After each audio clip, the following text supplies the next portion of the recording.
Performance-enhancing drugs plague the professional rankings of track and field. Every year we see drug sanctions occur in the sport after numbers of pro athletes test positive. But what happens when kids test positive for highly illegal, cancer-causing, neurological altering, liver and kidney damaging, and muscle weakening drugs? What's good, everybody? It's the GOAT Aaron Brown, and before this video starts, be sure to subscribe to my channel.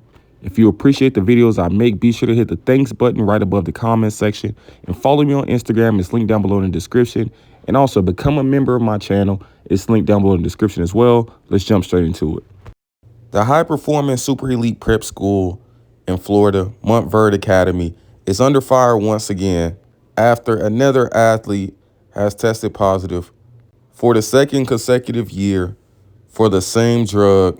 And many people wants to know, is this lightning striking twice or is it just coincidence? We all have seen when drug sanctions occur, there will be finger pointing, there will be a lack of responsibility taken, and the blame game will be monumental. There's usually many parties involved, and the person who gets the worst end of the stick is typically the athlete. When the majority of the times, especially in cases like this, where the athlete is a kid, they're usually the victim. 2023 track season, we seen the polarizing senior, Issam Asinga, go tie the high school national record in the 60 meters, break the 200-meter indoor national record in the 200 meters, break the 100-meter national record running 9:89, and breaking the 200-meter national record running 19:9 outdoors. And a few weeks before the Budapest World Championships, he tested positive for GW 15-16, where he was provisionally suspended and had to miss out on the World Championships, where a few months later he received a 4-year ban where he'll be able to compete again in 2027. And almost a year to the day, we have another athlete from Montverde Academy who went down to Jamaica to compete in the U20 trials, where this athlete won the 400 meters. And after that, they were tested by the Jamaican Anti-Doping Agency, where they later tested positive for GW 15-16 as well, allegedly.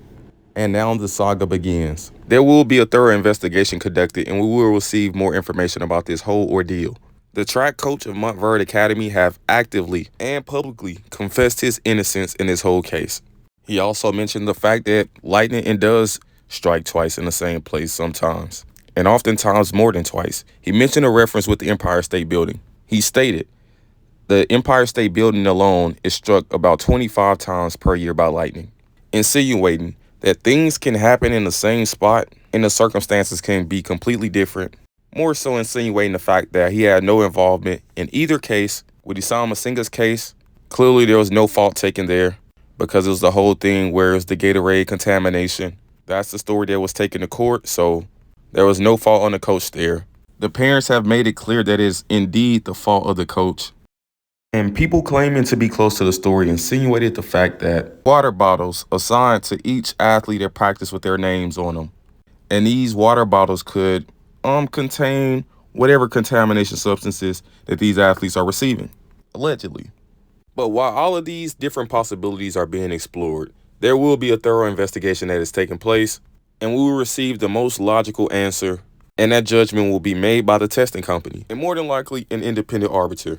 While no one is taking fault for the situation, one thing that's a fact and for certain, someone is clearly at fault.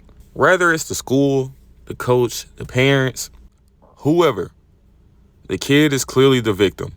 And that's how it typically goes. And more than likely in cases like this, the kids typically don't serve a suspension, and there's ways around that simply because they're underage, and more than likely they were highly influenced by adults around them.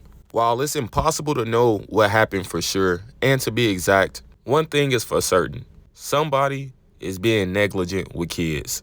And while typically in these cases, a lot of people like to put all the blame on the person who tested positive, you just simply can't do that, especially in a case like this. But as we sit around and wait for the whole sanction to come out, and as we gather more information, I'll definitely be sure to keep you guys updated. Let you know any updates that's occurring. If anyone speaks out, anyone speaks up, anyone takes any type of responsibility, I'll keep you guys posted on that as well. And be sure to subscribe to my channel so you can stay updated on not only this case, but cases like this and other track and field content. Until next time, Aaron Brown. I'm out.